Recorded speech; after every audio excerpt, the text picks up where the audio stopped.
જય સ્વામિનારાયણ. સહજાનંદ વિદ્યાલયના video lecture શિક્ષણમાં આપ સર્વ વિદ્યાર્થી મિત્રોનું હાર્દિક સ્વાગત છે. ધોરણ 11 રસાયણ વિજ્ઞાન પ્રકરણ 4. આજના લેક્ચરમાં આપણે ડી કક્ષકોનો સમાવેશ કરતા તત્વોનું સંકરણ સમજીશું. એટલે કે જે સંકરણમાં ડી કક્ષકોનો સમાવેશ થતા હોય એવા જુદા જુદા પ્રકારના સંકરણનો આપણે અભ્યાસ કરીશું. ખાસ કરીને એના માટે આપણે ઉદાહરણ લઈએ કે ભાઈ ત્રીજા આવર્તમાં આવેલા તત્વો એસ અને પી કક્ષકો ઉપરાંત ડી કક્ષકો પણ ધરાવે છે. યાદ રાખજો, બીજા આવર્તમાં જે તત્વો હોય એની બાહ્યતમ કક્ષા બીજી હોય, એમાં 2s અને 2p કક્ષક હોય, 2d કક્ષક અસ્તિત્વ ધરાવતી નથી.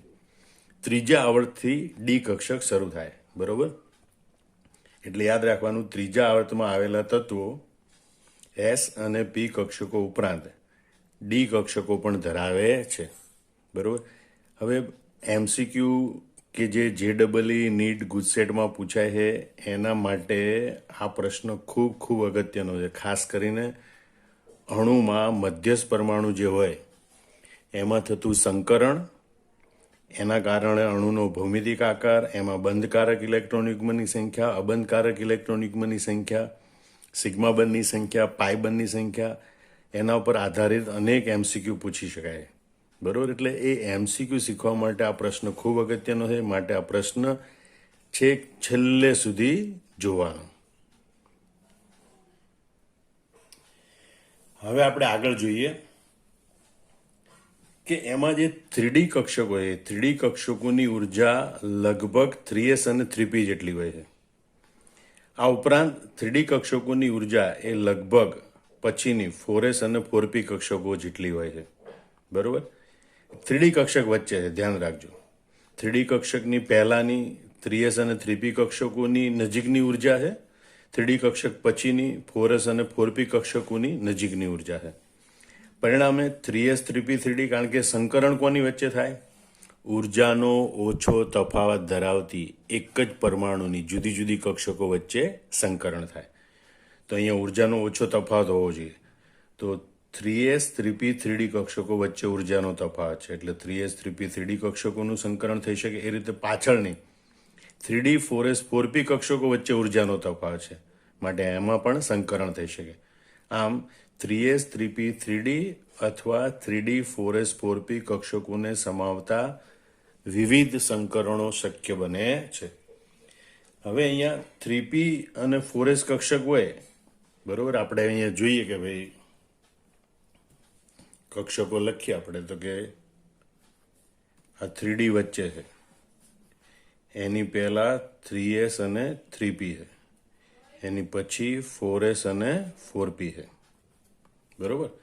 તો આ ત્રણ કક્ષકો વચ્ચે ઉર્જાનો તફાવત ઓછો છે, એટલે એની વચ્ચે વિવિધ પ્રકારે સંમિશ્રણ થઈ વિવિધ સંકરણ બને. 3D 4s 4p કક્ષકો વચ્ચે ઉર્જાનો તફાવત ઓછો છે, એટલે એમના પણ વિવિધ સંકરણો શક્ય બને. પરંતુ તમે જો આ 3p અને 4s, બરોબર, એ કક્ષકો વચ્ચે ઉર્જાનો તફાવત નોંધપાત્ર છે, અને એટલે 3p 3d અને 4s કક્ષકો મળી, બરોબર, એનું સંકરણ શક્ય બનતું નથી. એટલે 3p અને 4s કક્ષકો વચ્ચે ઉર્જાનો તફાવત નોંધપાત્ર છે. તેથી 3p 3d અને 4s કક્ષકોને સમાવતા સંકરણ શક્ય બનતા નથી. હવે આવું જ આપણે ચોથા આવર્તમાં પણ જોઈ શકીએ, બરોબર? ભાઈ ચોથા આવર્તમાં એ જ રીતે 4d કક્ષક વચ્ચે હોય, એની પહેલા 4s અને 4p કક્ષક હોય, એની પછી 5s અને 5p કક્ષક હોય, બરોબર? તો 4d કક્ષકોની ઉર્જા એ 4s અને 4p ને લગભગ જેટલી હોય, તેમજ 4d કક્ષકોની ઉર્જા લગભગ 5s અને 5p જેટલી પણ હોય. અને એટલે 4s 4p 4d અથવા 4d 5s 5p, બરોબર, એના એક કક્ષકોને સમાવતા વિવિધ પ્રકારના સંકરણ શક્ય બને. પણ પાછું 4p અને 5s કક્ષકો વચ્ચે ઉર્જાનો તફાવત ઘણો હોય, એટલે 4p 4d 5s કક્ષકોને સમાવતા સંકરણો શક્ય બનતા નથી. એટલે આ વાત તમે ખાસ ધ્યાન રાખજો. આ જ રીતે પાંચમા આવર્ત માટે, છઠ્ઠા આવર્ત માટે પણ દર્શાવી શકાય. હવે આપણે વિવિધ પ્રકારના સંકરણો ડી કક્ષકને સમાવતા કયા કયા શક્ય છે એ જોઈએ, બરોબર? એસ પી અને ડી એમ ત્રણેય કક્ષકોને સમાવી લેતા કેટલાક સંકરણ અને ઉદાહરણ આ પ્રમાણે આપેલા છે. બરોબર. તો સૌથી પહેલા આપણે જોઈએ તો કે ભાઈ DsP2 પ્રકારનું સંકરણ. તો એમાં એક ડી, એક એસ અને બે પી કક્ષકો સંમિશ્રણ પામે. ટોટલ 4 કક્ષકો સંમિશ્રણ પામે એટલે નવી 4 કક્ષકો ઉદ્ભવે જે સમતલીય સમચોરસ આકારમાં ગોઠવાય. એના ઉદાહરણ છે NiCN4 2- PtCl4 2-, ટેટ્રાસાયનો નિકલેટ આયન અને ટેટ્રાક્લોરાઇડો પ્લેટિનેટ આયન. બીજું ડી કક્ષકને સમાવતું સંકરણ છે sp3d સંકરણ. એના નામ પ્રમાણે એક એસ કક્ષક, 3 પી કક્ષક અને એક ડી કક્ષક એમ ટોટલ 5 કક્ષકો સંમિશ્રણ પામે એટલે નવી 5 કક્ષકો બને છે અને ત્રિકોણીય દ્વિપિરામિડલ આકાર બને છે. બરોબર. એનો PF5, PCl5, SbCl5 એના ઉદાહરણ છે. ત્રીજું છે sp3d2 સંકરણ. જો કે અહીં 2 લખેલા છે પણ બંનેમાં સરખું હોય કે ભાઈ એક એસ કક્ષક, 3 પી કક્ષક અને 2 ડી કક્ષક એનો સમાવેશ થાય. બરોબર. પણ એ જે નવી 6 કક્ષકો બને એ 6 કક્ષકો પૈકી 5 બંધકારક અને એક અબંધકારક હોય તો sp3d2 સંકરણ થાય પણ અણુનો આકાર ચોરસ પિરામિડલ હોય. દાખલા તરીકે BrF5, ClF5 એમાં મધ્યસ્થ પરમાણુ Br અને Clમાં sp3d2 સંકરણ થાય છે પણ આ બંને મધ્યસ્થ પરમાણુ પર એક એક અબંધકારક ઇલેક્ટ્રોન યુગ્મ હોય જે એક કક્ષકમાં ગોઠવાય અને બાકીની 5 કક્ષકમાં બંધકારક ઇલેક્ટ્રોન યુગ્મ ગોઠવાય અને એટલે અણુનો ભૌમિતિક આકાર ચોરસ પિરામિડલ બને. એ જ રીતે sp3d2 બરોબર એમાં પણ અષ્ટફલકી આકાર જો 6 કક્ષકો બંધકારક હોય, અબંધકારક એક પણ ન હોય તો એ અણુનો ભૌમિતિક આકાર અષ્ટફલકી બને. બરોબર. એ sp3d2 સંકરણ પણ હોઈ શકે અથવા d2sp3 સંકરણ પણ હોઈ શકે. એટલે કે 3s 3p 3d કક્ષકોના સંકરણથી sp3d2 સંકરણ બનતું હોય અથવા 3d 4s 4p કક્ષકોના સંમિશ્રણથી પણ d2sp3 સંકરણ બનતું હોય. પણ બંને પ્રકારના સંકરણમાં ભૌમિતિક આકાર અષ્ટફલકી હોય છે. બરોબર. દાખલા તરીકે SF6, CrF6 3-, CONH3 6 3+ વગેરે આ બધા અણુઓ છે એમાં મધ્યસ્થ પરમાણુ સલ્ફર, ક્રોમિયમ, કોબાલ્ટ વગેરેમાં sp3d2 સંકરણ થાય છે. અને એક વધારાનું સંકરણ આપ્યું D3s પ્રકારનું સંકરણ જે ખાસ કેમેનોફોરમાં પોટેશિયમ પરમેંગનેટનો મધ્યસ્થ Mn પરમાણુ છે એમાં આ સંકરણ જોવા મળે છે. 3 ડી કક્ષકો અને એક એસ કક્ષક એમ 4 કક્ષકો સંમિશ્રણ પામે, નવી 4 કક્ષકો બને જે સમચતુષ્ફલકી આકારમાં ગોઠવાય. એટલે જો તમારે ધોરણ 11ના પાઠ્યપુસ્તક પ્રમાણે લખવાનું થાય તો તમારે આટલું લખવાનું થાય. બરોબર. કે ભાઈ ત્રીજા આવતમાં આવેલા તત્વો એસ અને પી કક્ષકો ઉપરાંત ડી કક્ષકો પણ ધરાવે છે. 3D કક્ષકોની ઉર્જા લગભગ 3s અને 3p જેટલી હોય. બરોબર. તેમજ 3D કક્ષકોની ઉર્જા 4s અને 4p જેટલી પણ લગભગ હોય. પરિણામે 3s 3p 3d અથવા 3d 4s 4p કક્ષકોને સમાવતા વિવિધ પ્રકારના સંકરણ શક્ય બને.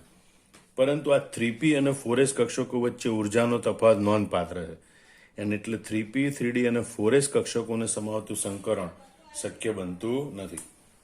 અને આપણે પછી વિવિધ પ્રકારના સંકરણ જોયા. બરોબર. DsP2 સંકરણ, sp3d2 સંકરણ, કઈ કક્ષકો સંમિશ્રણ પામે, કયો ભૌમિતિક આકાર બને એના ઉદાહરણ એ સાથે તમારા કોષ્ટક પણ યાદ રાખવાનું. આ કોષ્ટક પણ MCQ માટે ઘણું અગત્યનું હોય છે.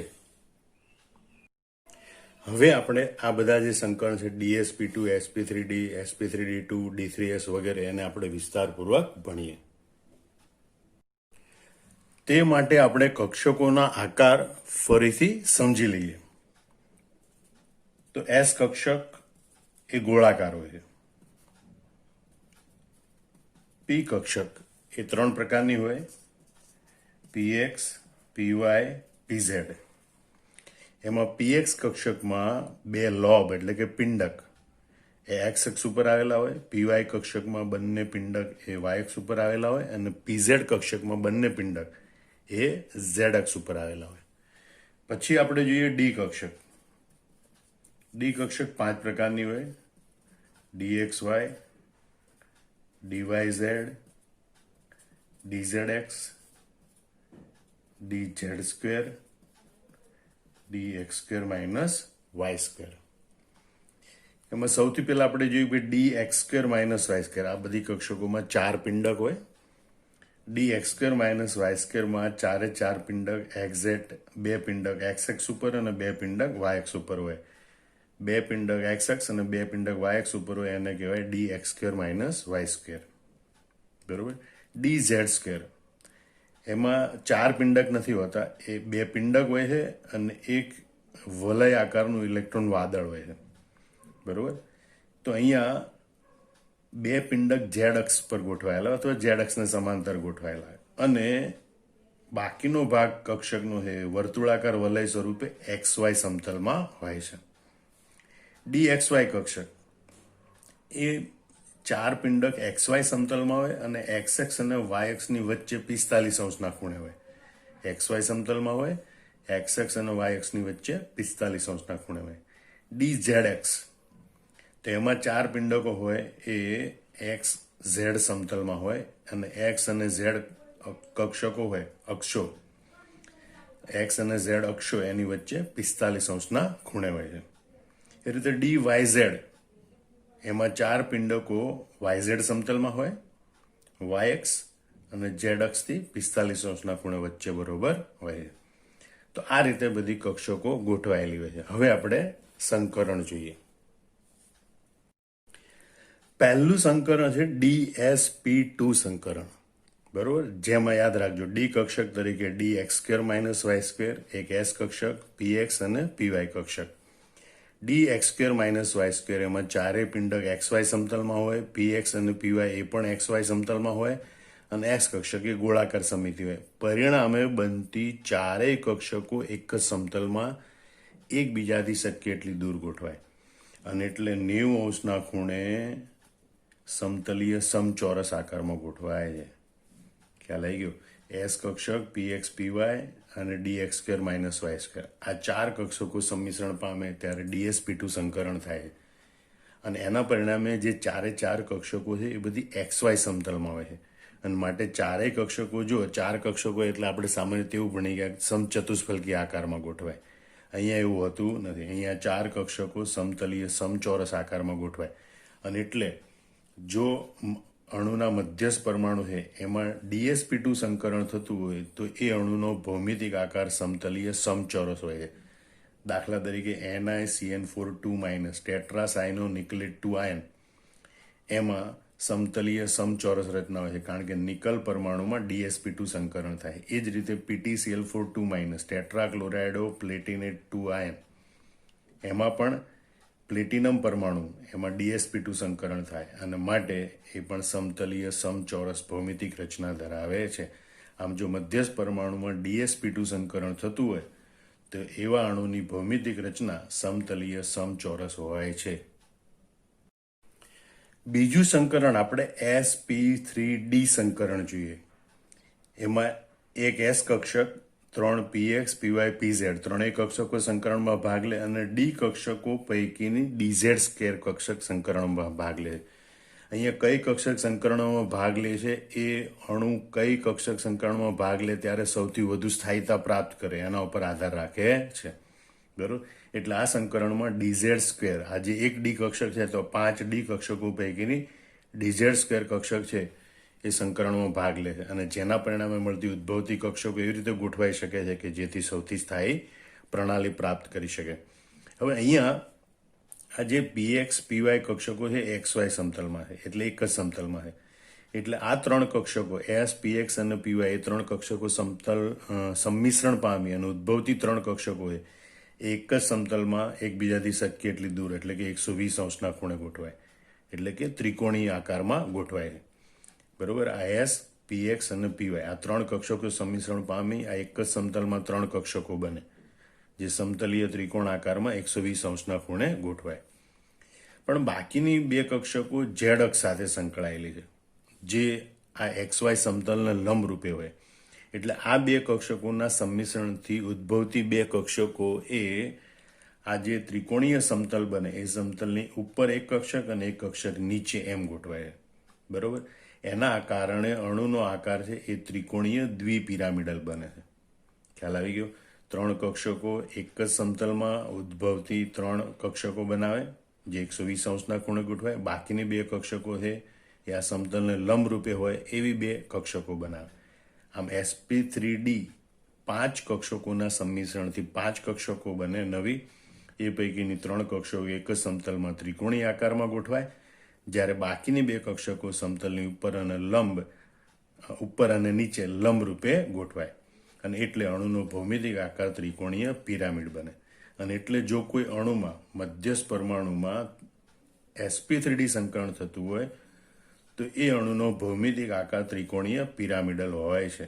બરોબર. દાખલા તરીકે PF5 છે, એમાં ફોસ્ફરસનું SP3D સંકરણ થાય છે, માટે PF5 કે PCl5 એની ભૌમિતિક રચના ત્રિકોણીય દ્વિપિરામિડલ હોય છે. ડી કક્ષકને સમાવતું ત્રીજા પ્રકારનું સંકરણ છે SP3D2 સંકરણ. બરોબર. એમાં એક S કક્ષક, 3 P કક્ષકો PX, PY, PZ અને 2 D કક્ષકો DZ² અને DX² - Y². આમ કુલ 6 કક્ષકો સંમિશ્રણ પામે છે. S, PX, PY, PZ, DZ² અને DX² - Y². આમ કુલ 6 કક્ષકો સંમિશ્રણ પામી સમાન આકાર સમાન ઉર્જા ધરાવતી 6 કક્ષકો બને, જે પૈકી 4 કક્ષકો એક જ સમતલમાં સમચોરસ આકારમાં ગોઠવાય. અને જે સમતલ હોય એની ઉપર એક અને એક નીચે એમ 2 કક્ષકો ગોઠવાય. આમ કુલ 6 કક્ષકોની ગોઠવણી થાય અને કોઈ પણ બે કક્ષક વચ્ચેનો ખૂણો 90° હોય છે. આમાં કોઈ પણ બે કક્ષક વચ્ચેનો ખૂણો 90° હોય. અને આ જે ભૌમિતિક આકાર બને એને અષ્ટફલકી ભૌમિતિક આકાર કહે છે. આમ જો કોઈ અણુ હોય એના મધ્યસ્થ પરમાણુમાં SP3D2 સંકરણ થતું હોય તો એની ભૌમિતિક રચના અષ્ટફલકી હોય છે. દાખલા તરીકે SF6માં સલ્ફર પરમાણુની કક્ષકોનું SP3D2 સંકરણ થાય, એટલે SF6ની ભૌમિતિક રચના અષ્ટફલકી હોય છે. એ રીતે CrF63-, CONH363-, આ અણુઓમાં અનુક્રમે ક્રોમિયમ અને કોબાલ્ટ મધ્યસ્થ પરમાણુ છે અને એમની કક્ષકોનું SP3D2 સંકરણ થાય છે. અને એટલે આ બંને આયનો છે એ પણ અષ્ટફલકીય ભૌમિતિક રચના ધરાવે છે. ડી કક્ષકને સમાવતું ચોથા પ્રકારનું સંકરણ છે SP3D3 સંકરણ. એમાં એક S કક્ષક અને 3 P કક્ષકો એટલે S, PX, PY, PZ. D કક્ષકો આ 5 પૈકીની કઈ 3 કક્ષકો હોય તો DZ², DX² - Y² અને DXY. બરોબર. આ 3 ડી કક્ષકો આ સંકરણમાં ભાગ લે છે. હવે એ પૈકી તમે જુઓ DX² - Y² અને DXY બંને XY સમતલમાં હોય, PX અને PY XY સમતલમાં હોય. અને એટલે આ S, PX, PY, DX² - Y² અને DXY આ 5 કક્ષકો સંમિશ્રણ પામીને નવી બનતી 5 કક્ષકો એક જ સમતલમાં પંચકોણ આકારમાં ગોઠવાય અને એકબીજાથી 72° ખૂણે ગોઠવાય. યાદ રાખજો, ફરીથી સમજી લો. PX, PY, S, DX² - Y² DXY આ બધી XY સમતલમાં કક્ષકો છે. 5 કક્ષકો સંમિશ્રણ પામી નવી 5 કક્ષકો બને, જે એક જ સમતલમાં નિયમિત પંચકોણ આકારમાં ગોઠવાય અને એકબીજાથી 172° ખૂણે ગોઠવાય. જ્યારે બાકીની બે કક્ષકો છે PZ અને DZ² એ Z અક્ષને સમાંતર સંકળાયેલી હોય અને એટલે એમાંથી ઉદ્ભવતી બે કક્ષકો એ આ પંચકોણના સમતલની ઉપર એક અને સમતલની નીચે એક લંબ રૂપે ગોઠવાયેલી હોય છે. એટલે કે આ બધી કક્ષકો સાથે આ અક્ષીય કક્ષકો છે એ 90° ખૂણે ગોઠવાયેલી હોય છે. આમ SP3D3 સંકરણ થતું હોય તો અણુનો આકાર પેન્ટાગોનલ બાયપિરામિડ અથવા તો પંચકોણીય દ્વિપિરામિડ આકાર બને છે. દાખલા તરીકે IF7 આયોડિન હેપ્ટાફ્લોરાઇડ આ સંયોજનમાં મધ્યસ્થ આયોડિન પરમાણુની કક્ષકોનું SP3D3 પ્રકારનું સંકરણ થાય છે. બરોબર. અને માટે IF7 એ અણુનો ભૌમિતિક આકાર પેન્ટાગોનલ બાયપિરામિડલ હોય. આમ કોઈ પણ અણુ હોય જો એના મધ્યસ્થ પરમાણુમાં SP3D3 પ્રકારનું સંકરણ થતું હોય તો એ અણુનો ભૌમિતિક આકાર પેન્ટાગોનલ બાયપિરામિડ એટલે કે પંચકોણીય દ્વિપિરામિડ હોય છે. ડી કક્ષકને સમાવતું પાંચમા પ્રકારનું અને વિશિષ્ટ સંકરણ છે D3S પ્રકારનું સંકરણ. બરોબર. જ્યારે ખાસ કરીને મધ્યસ્થ ધાતુ પરમાણુની ઉચ્ચ ઓક્સિડેશન અવસ્થા હોય કે જેના કારણે બધી ડી કક્ષકો ખાલી હોય ત્યારે આ પ્રકારનું સંકરણ જોવા મળે છે. આ પ્રકારના સંકરણમાં 3 ડી કક્ષકો ભાગ લે છે. એ પૈકીની DXY, DYZ અને DZX કક્ષકો અને એક S કક્ષક એમ 4 કક્ષકો સંકરણમાં ભાગ લે અને નવી 4 કક્ષકો બને. અને આ 4 કક્ષકો એકબીજાથી શક્ય એટલી દૂર એટલે કે સમચતુષ્ફલકી આકારમાં ગોઠવાય અને એમની વચ્ચેનો ખૂણો 109.5 ડિગ્રી અથવા તો કહેવાય 109 ડિગ્રી 28 કળા જેટલો હોય છે. બરોબર. આમ કોઈ પણ અણુના મધ્યસ્થ પરમાણુમાં જો D3S પ્રકારનું સંકરણ થતું હોય તેની ભૌમિતિક રચના સમચતુષ્ફલકી હોય. KMnO4માં MnO4 માઇનસ આયન છે, એમાં મધ્યસ્થ Mn પરમાણુ છે. બરોબર. એનો ઓક્સિડેશન અંક 7 છે. એની બધી જ ડી કક્ષકો ખાલી છે. એટલે ખાલી પડેલી બધી ડી કક્ષકો પૈકી DXY, DYZ, DZX બરોબર 3DXY, 3DYZ, 3DZX અને 4S કક્ષક આમ 4 કક્ષકોનું સંમિશ્રણ થઈ બરોબર અને D3S સંકરણ થાય છે અને નવી 4 કક્ષકો બને જે સમચતુષ્ફલકી ભૌમિતિક આકારમાં ગોઠવાય. KMnO4માં રહેલો MnO4 માઇનસ છે, એમાં મધ્યસ્થ Mn પરમાણુમાં આ પ્રકારનું સંકરણ જોવા મળે છે. હવે અહીંયા જે sp3d સંકરણ થાય છે એનાથી આપણે જોયું કે ભાઈ 5 કક્ષકો રચાય જે ત્રિકોણીય દ્વિપિરામિડ આકારમાં ગોઠવાય. બરોબર. પણ જો કોઈ મધ્યસ્થ પરમાણુમાં sp3d સંકરણ થતું હોય તો એમાં બંધકારક ઇલેક્ટ્રોન ઉપરાંત અબંધકારક ઇલેક્ટ્રોન યુગ્મ પણ ગોઠવાતા હોય છે.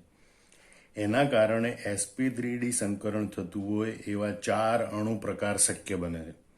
બરોબર. AB5 અણુ હોય તો એમાં મધ્યસ્થ પરમાણુની આસપાસ 5 કક્ષકોમાં 5 બંધકારક ઇલેક્ટ્રોન યુગ્મ ગોઠવાય. બરોબર. તો એ ત્રિકોણીય દ્વિપિરામિડ આકાર બને છે. દાખલા તરીકે PCl5, PF5 વગેરે એમાં. પણ 5 કક્ષકો છે એમાંથી 4 કક્ષકોમાં બંધકારક ઇલેક્ટ્રોન યુગ્મ ગોઠવાય અને એક કક્ષકમાં અબંધકારક ઇલેક્ટ્રોન યુગ્મ ગોઠવાય તો અણુનો પ્રકાર AB4E બને છે. બરોબર. અને એ અણુનો ભૌમિતિક આકાર ચીંચુડો હોય છે જે આપણે આ પ્રકરણમાં આગળ જોઈ લીધેલું છે. બરોબર.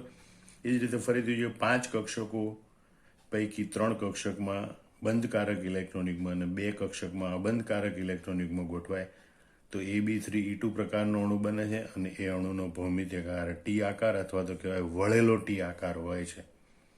આ 5 કક્ષકો પૈકી 2 કક્ષકમાં બંધકારક ઇલેક્ટ્રોન યુગ્મ અને 3 કક્ષકમાં અબંધકારક ઇલેક્ટ્રોન યુગ્મ ગોઠવાય તો અણુનો પ્રકાર AB2E3 પ્રકાર બને છે અને એવા અણુનો આકાર રેખીય ગણવામાં આવે છે. દાખલા તરીકે ICl2- ચીંચુડો આકાર ધરાવતો અણુ SF4 છે, ટી આકાર ધરાવતો અણુ BRF3 છે અને રેખીય આકાર sp3d સંકરણ થતું હોય છતાં રેખીય આકાર ધરાવતો અણુ ICl2- છે.